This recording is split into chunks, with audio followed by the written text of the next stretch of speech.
እህቶቼ አንዳንድ ጊዜ እስኪ ብልጥ እንሁን፣ ከሰዎች እንማር፣ በራሳችን እስኪደርስ አንጠብቅ። የእህታችን ታሪክ ይህን ይመስላል። ሰላም ላንቺ ይሁን እህቴ፣ እንደምን አለሽ? እኔ አሁን ላይ ተስፋ በመቁረጥ ውስጥ ኢትዮጵያ ነው ያለሁት። ሳውዲ አረቢያ ያለው 6 ዓመት ሙሉ የሰራሁበትን ብር ለእህቴ ነበር የምልከው። እህቴ ወደ ኢትዮጵያ ልመጣ ነው ስላት ምን ትሰሪያለሽ ብላኝ ነበረ። ይገርምሻል፣ እኔ ግን ስለደከመኝ መግባት ፈለግኩ። የሆነው ይሁን ብዬ ልገባ ወስኜ ወደ ሀገር ገባሁ።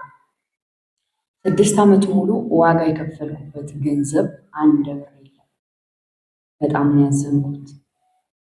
ስትለኝ የነበረው የራስሽ ቤት የራስሽ የሆነ ህይወት ትኖሪያለሽ ነው። እኔ ግን ሄጄ ያገኘሁት የራሷን ህይወት እየኖረችበት ነው። ከምልሽ በላይ ከብዶ በጣም ከፍቶ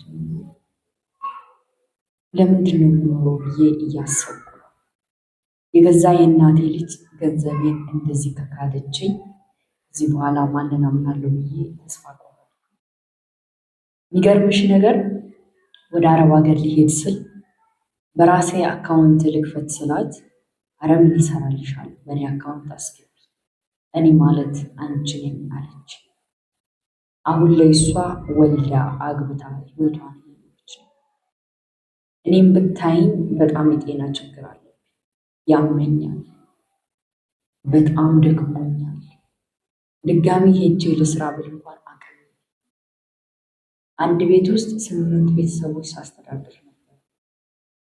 ምግብ፣ ጽዳት፣ እያንዳንዱን እኔ ነበር የምሰራው። በቃ ከአቅሜ በላይ ሆኗል። እውነት አሁን ላይ በሞት እራሱ አልችልም። ምክንያቱም ይህ ሁሉ ልፋቴ መና ቀርቷል። ይገርምሻል፣ እንደ ሰው መልበስ እየፈለኩ ሳለብስ፣ ለአንገቴ ወርቅ ፈልጌ ሳልገዛ፣ ለጣቴ ለቀለበት ፈልጌ ለራሴ ሳልገዛ ሁሉንም ነበር የምልከው። አይገርምሽም? የገዛ የእናትሽ ልጅ በዚህ ልክ ከሃዲ ከሆነች አሁን ማን ታምኖና ማንንስ እውነተኛ ሰው ነው ተብሎ ሰው ይቀርባል? በዚህ ልክ ክፋት ግን አይከብድም? በአረብ ሀገር ሴት ላይ የአረብ ሀገር ሴት ግን ለምንስ ነው የአረብ ሀገር ሴት የተባለችው? ስሙንም ጠላሁት። አሁንማ በገዛ እህቴ ተከዳሁና። እህት ማለት የድካም ብርታት፣ የህመም አዳኝ መስሎ ነበር የሚታየኝ። የኔስ ባሰ፣ ህመሜ በረታ። የገዛ እህቴ ቤቷን ሰራች በንብረቴ። ምን ትይኛለሽ እባክሽ? አንቺ ብትሆኚ ምን ታረጊያለሽ? እናንተ ብትሆኑ ምን ታረጋላችሁ? ምን ታርጊ? እኔ መሆን የማደርገው የመጀመሪያው ለፈጣሪ ሰጥቼ ተዋታለሁ። ምንም ማድረግ ስለማልችል ራሴን ማጥፋት፣ ራሴን ያልሆኑ ነገሮችን ለማድረግ አልወሰንም። ምክንያቱም ፈጣሪ በአምሳያው ስለፈጠረኝ። ምናልባት ይሄ ለኔ ፈተና ነው። ቀጣይ ፈጣሪ ለኔ ምን እንዳዘጋጀ ስለማላቅ ያን ቀጣይ የተዘጋጀልኝን ምዕራፍ ለማየት ሀገሬ ላይም ቢሆን ምንም ነገር ቢሆን እየሰራሁኝ ለመኖር እሞክራለሁ እንጂ በፍጹም ተስፋ እንቀጥላለን። የሚገርምሽ ነገር ቤተሰቦች እራሱ ቀጠልኩብሽ አይደል ብላ፣ የሚገርምሽ ነገር ቤተሰቦችን እራሱ እንደዚህ እንደተፈጠረ ያውቁ ነበር። በእርግጥ እናቴ አንድ ጊዜ ገንዘብ መላክ አቁሚ ለእሷ ብላኝ ነበር። እናቴን አልሰማኋትም ነበር። እዛ ቤተሰቦች ጋር ሲሄድ ሁሉም ሊበልሽ ነው ያሉ። እኛ ነግሬሽ ነበር አንቺ አልሰማሽም። አንዳንድ ጊዜ እንደዚህ ሰዎች አይተው የሚነግሩንን ነገር ዝም ባንል።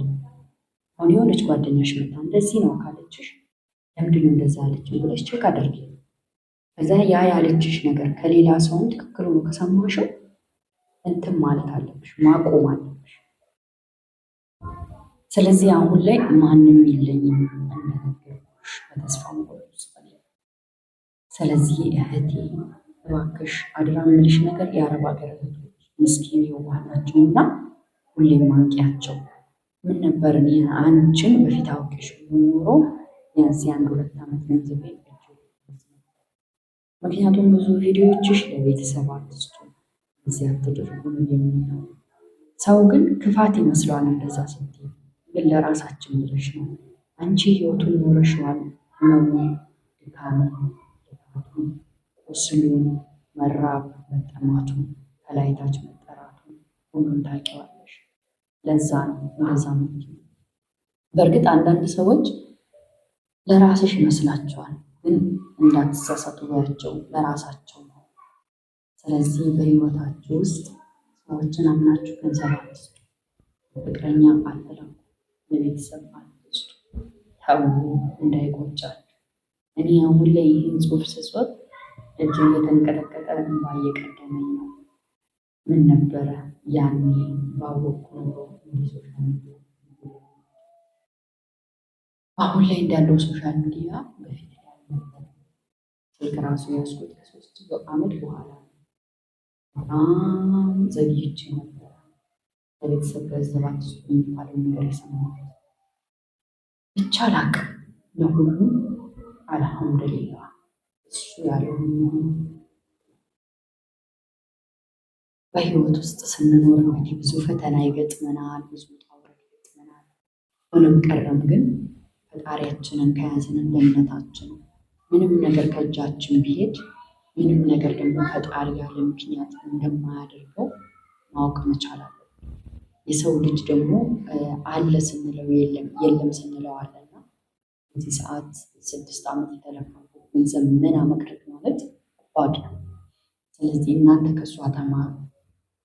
የሆነ ነገር ሲሆን እስኪ ለማሰብ ሞክሩ። እስኪ አንዱ ጓደኛሽ የሆነ ነገር ካለችሽ ለምን አለች ብለሽ አስቢ። ከቤተሰብ ደግሞ የሆነ ነገር እያደረግሽ ከሆነ በባል ዙሪያም በፍቅረኛ ዙሪያም በእንዲህ አይነት ዙሪያዎች የሆነ ነገሮች እያደረግሽ ከሆነ የሆነ ሰው ይሄ ነገር አላማረኝም እንደዚህ እንደዚህ ነው ካለሽ ወይም ካለችሽ ለምን እንደዛ አለች፣ ለምን እንደዚህ አለኝ ብለሽ ማሰብ መቻል እንጂ እኔና እሷን ለማጣላት ነው እኔና እሱን ለማጣላት ነው የሚል አስተሳሰብ ይቅርብሽ ወይም ይቅርባችሁ። አንዳንድ ልጆች ለራሳችሁ ተብሎ እንደዚህ ነው ተይቅርብሽ፣ እንደዚህ ነው ተይቅርብ ሲባል ምን ያደርጋል? እኔና እሷን ለማጣላት እኔና እሷን እኮ እንደምንዋደድ ስላዩ ሊያጣሉ አይደለም። የሆነ ነገር ካላዩ አይናገሩም። እና ከዚች ምን ተማርሽ? ኮሜንት ላይ ያስፈልልን። አንቺም ሌሎችን የሚያስተምር ታሪክ ካለ ለሌሎች መፍታል ቪዲዮ ሀሳብ ካለሽ ስፔሻ ላይ ቴሌግራም ቻናል አለኝ። እንዲሁም ደግሞ በግሩፕ ላይ ተቀላቅለሽ ሊንኩነት አድርገሽ ወደ ውስጥ ገብተሽ ማውራት ትችላለሽ። እኔም ካፍልልሻለሁ። ላይቭ ላይ መጥቼ ለማካፈል ፈልጋለሁ። በኢትዮካች መምጣት ትችላለሽ። በሚመችሽ ቀን ነግረሽኝ በርቺልኝ እህቴ። ፈጣሪ የልብሽን ይላልሽ። አረብ ሀገር ያላችሁ እህቶች ደግሞ ለዚህ ጭት ምን ትሏታላችሁ? እናንተ ብሷ ተስፎ ምን ታደርጋላችሁ? አንቺ በጣም ጎበዝ፣ በጣም ጠንካራ፣ በጣም ጀግና ሀርቦ ሴት ልጅ ሁሉም ቢሆን ሄድሽ። በርቱ፣ ጠንክሩ። ድጋሚ እንድንገናኝ ሰብስክራይብ